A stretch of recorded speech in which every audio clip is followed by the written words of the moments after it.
کوئی ارادہ نہیں ہے اور ایران کے دروازے سب کے لیے کھول دے، اور ساتھ یہ اعلان کیا کہ دنیا کی کوئی بھی ایجنسی ایران آ کر خود دیکھے کہ ایران کا ایٹم بم بنانے کا کوئی ارادہ نہیں ہے۔ لیکن یو این کی ٹیم نے ایران جا کر یہ دیکھا کہ ایران کے سارے نیوکلیئر پلانٹس بالکل اسی ڈیزائن پر بنے ہیں جس طرح پاکستان میں بنائے گئے ہیں،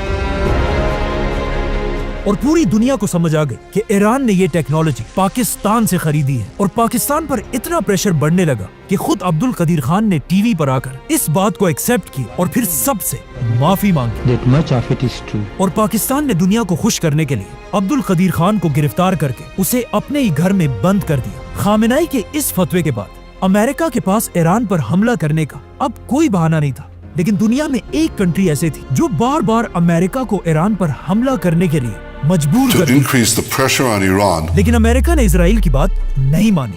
لیکن آہستہ آہستہ حالات بدلنے لگے۔ ایران کے ایک بہت ہی امپورٹنٹ آدمی نے فرانس میں بیٹھ کر ایک بہت ہی عجیب بات لکھی کہ آیت اللہ خامنائی کا ایٹم بم کو حرام کہنے کا فتویٰ ایک جھوٹا فتویٰ ہے، اور وہ اسلام کے ایک کانسیپٹ تقیہ کے پیچھے چھپ رہا ہے۔ اسلام میں تقیہ کا مطلب یہ ہے کہ کوئی بھی شخص اپنی جان بچانے کے لیے جھوٹ بول سکتا ہے۔ تو اس آدمی نے کہا کہ خامنائی نے ایران کے لوگوں کی جان بچانے کے لیے یہ جھوٹا فتویٰ دیا ہے، حرام ہے۔ اور یہ شخص محمود مراد خانی کوئی عام آدمی نہیں، خامنائی کی بہن کا بیٹا ہے، مطلب اس کا اپنا بھتیجا تھا۔ خامنائی کی بہن اور اس کا یہ بیٹا ایران میں اس کے سب سے بڑے دشمنوں میں سے ہے۔ انہی دنوں امریکہ کا بھی ایران پر شک بڑھنے لگا، جس کے بعد آخر 2009 میں امریکہ نے ایران پر بہت ہی سخت سینکشنز لگائے۔ اس گراف کو دیکھیں، امریکہ کے سینکشن سے پہلے ایران کی اکانومی بہت تیزی سے اوپر جا رہی تھی، لیکن جیسے ہی امریکہ نے سینکشنز لگائے ایران کی پوری اکانومی بالکل بیٹھ گئی۔ امریکہ کے ان سینکشنز کے بعد ایران جیسی آئل اور گیس سے مالا مال کنٹری بالکل بینکرپٹ ہونے لگی۔ امریکہ کی مرضی کے بغیر ایران اپنا گیس پوری دنیا میں کسی کو نہیں بیچ سکتا، ایون اپنے قریبی ملک پاکستان سے ڈیل کے بعد بھی پاکستان ایران سے گیس نہیں خریدتا، اور ایران کی سستی گیس چھوڑ کر دور قطر سے LNG منگواتا ہے۔ یہ ایسا ہی ہے کہ کوئی کسی بڑے چودھری کے ڈر سے اپنے گھر کے پاس والی دکان کی چیزوں کو چھوڑ کر روز دور جا کر مہنگی چیزیں خریدتا ہو۔ صرف 3 بڑی کنٹریز دنیا میں ایسی ہیں جو ایران کے ساتھ آج بھی بزنس کرتی ہیں، چائنا، رشیا اور انڈیا۔ آخر امریکہ کے ان سینکشنز کی وجہ سے ایران کے حالات اتنے خراب ہوئے کہ ایران کی گورنمنٹ امریکہ سے ڈیل کرنے کے لیے تیار ہو گئی، اور آخر امریکہ کے پریزیڈنٹ براک اوباما کے ساتھ ایران نے نیوکلیئر ڈیل کہ ایران ایٹم بم نہیں بنائے گا، جس کے بدلے میں امریکہ ایران سے سارے سینکشنز ہٹا دے گا اور ایران کی اکانومی دوبارہ سٹرونگ ہو جائے گی، جو دونوں ملکوں کے لیے ایک بہت بڑی کامیابی تھی۔ لیکن پہلے دن سے امریکہ میں ایک شخص ایسا تھا جو اس ڈیل کے سخت خلاف تھا، Donald Trump. I have really nothing better to do. اور ڈونلڈ ٹرمپ اس ڈیل کے اس لیے خلاف تھا کیونکہ امریکہ میں یہودیوں کا ایک بہت بڑا نیٹ ورک ہے جن کے سپورٹ کے بغیر امریکہ میں کوئی کچھ بھی نہیں کر سکتا۔ اسی لیے اپنے پہلے الیکشنز جیتنے کے کچھ ہی عرصے بعد Constitution of the United States. Donald Trump نے ایران سے کی ہوئی ڈیل ختم کر دی۔ United States will withdraw from the Iran nuclear deal. اور ایک بار پھر ایران کی اکانومی کمزور کرنے کے لیے ایران پر سخت سینکشنز لگائے، These are the highest sanctions ever imposed on a country. جس سے ایران کی اکانومی ایک بار پھر تیزی سے گرنے لگی۔ لیکن آف کورس ایران بھی ایران ہے، وہ باقی مسلم دنیا کی طرح ڈر کر خاموش رہنے والا نہیں تھا۔ جیسے ہی ٹرمپ نے ایران پر پابندیاں لگا، ایران نے اپنا نیوکلیئر پروگرام دوبارہ شروع کیا۔ لیکن دوسری طرف ڈونلڈ ٹرمپ کو بھی سب جانتے کہ وہ دنیا میں اپنے علاوہ کسی کی بھی بدماشی برداشت نہیں کرتا۔ Bloody rampage is now. جب ایران نے امریکہ کی آنکھوں میں آنکھیں ڈالی، ڈونلڈ ٹرمپ نے انہیں سبق سکھانے کے لیے اچانک ایک دن ایک میزائل حملے سے ایران کے آرمی چیف قاسم سلیمانی کو اڑا دیا۔ Qasem Soleimani has been killed. یہ ایران اور اس کے عوام کے لیے بہت ہی بے عزتی کی بات تھی کہ کوئی اتنی آسانی سے پوری دنیا کے سامنے ان کے آرمی چیف کو مار دے، جس سے آہستہ آہستہ ایران میں امریکہ کے خلاف غصہ بڑھنے لگا۔ اور جیسے ہی سلیمانی کی موت کے بعد ایران میں نئے الیکشنز ہوئے، ایران کے اگلے الیکشنز میں ایک نیا پریزیڈنٹ آیا، ابراہیم رئیسی، جو ایران کا بہت ہی سخت پریزیڈنٹ تھا اور کسی حال میں بھی امریکہ اور اسرائیل کے سامنے جھکنے کے لیے تیار نہیں تھا۔ ابراہیم رئیسی کے پریزیڈنٹ بنتے ہی ایران کا نیوکلیئر پروگرام دوبارہ بڑھنے لگا، اور اس کے ساتھ ہی صدر بنتے ہی سب کو یہ بات کلیئرلی سمجھا دی کہ ایران اب امریکہ سے کوئی ڈیل نہیں کرے گا، اور اس کے ساتھ ہی انہوں نے اسرائیل کے خلاف لڑنے والے سارے گروپس کو فنڈنگ اور ویپنز بھیجنا شروع کیے، اور انہی کے دور میں اسرائیل اور غزہ کی وار شروع ہوئی۔ لیکن ہم سب کو پتا ہے جب کوئی بھی لیڈر امریکہ اور اسرائیل کے خلاف اتنا اوپنلی بولتا ہے تو اس کے ساتھ کیا ہوتا ہے۔ President Raisi died when their helicopter crashed on Raisi کے جانے کے بعد آج سے 1 سال پہلے ایران میں دوبارہ الیکشنز ہوئے، جس میں ایران کی عوام نے ابراہیم رئیسی سے بالکل اپوزٹ لیڈر چوز کیا، جو ایک بہت ہی سافٹ اور کام انسان ہے، سلام و درود به ملت عزیز و رشید ایران، جس نے پریزیڈنٹ بنتے ہی سب سے پہلے اعلان کیا کہ ہم آج بھی آیت اللہ خامنائی کے اسی فتوے کے ساتھ مضبوطی سے کھڑے ہیں، دستور و فتوای مقام معظم رهبری، اور ایران کبھی بھی ایٹم بم نہیں بنائے گا۔ Nukes, they are not developing nukes. ساتھ ہی انہوں نے یہ بھی کہا کہ ایران امریکہ بلکہ پوری دنیا کے ساتھ ڈیل کرنے کو تیار ہے، از نظر اعتقادی شکی نداریم، جس سے بہت ہی سیکرٹلی آج سے کچھ ہی عرصہ پہلے امریکہ اور ایران کی دوبارہ ڈیل کے لیے میٹنگز ہونے لگی۔ لیکن اسرائیل کبھی بھی یہ نہیں چاہتا کہ امریکہ اور ایران کی آپس میں ڈیل ہو جائے، اور اسرائیل ہر طرح کی کوشش کرنے لگا، جس کے بعد اسرائیل دوبارہ ایران پر جھوٹے الزام لگانے لگا Iran has never given up its quest for nuclear weapons. کہ ایران 1 مہینے کے اندر ایٹم بم بنانے جا رہا ہے، It could be within a few months. جو وہ پچھلے 25 سال سے کر رہا ہے۔ Iran has never given up its quest for nuclear weapons. Who will be the first to achieve nuclear weapons? From there, it's only a few months, possibly a few weeks. Iran could produce a nuclear weapon in a very short time. an initial device within months. یہ کیسا atom bomb ہے جو پچھلے 25 سال سے 1 مہینے میں بننے والا ہے لیکن آج تک نہیں بنا؟ اسرائیل نے ایران پر یہ الزام بھی لگایا کہ ایران بار بار امریکہ کے پریزیڈنٹ ڈونلڈ ٹرمپ کو مارنا چاہتا ہے۔ اسی لیے آج اسرائیل ایران پر حملہ کر کے ایران کے ہر اس شخص کو چن چن کر مار رہا ہے۔ Where at least 8 people have been The killed. top advisor to Iran's supreme leader has died after being جو امریکہ کے ساتھ ڈیل کرنا چاہتے ہیں، اور ان حملوں سے اسرائیل یہی کوشش کر رہا ہے کہ کسی طرح ایران غصے میں آ کر کوئی ایسا غلط قدم اٹھائے جس سے سپر پاور امریکہ ایران پر حملہ کر دے، اور آج سے بہت سال پہلے بننے والی آیت اللہ خمینی کی حکومت ٹوٹ جائے۔ سبسکرائب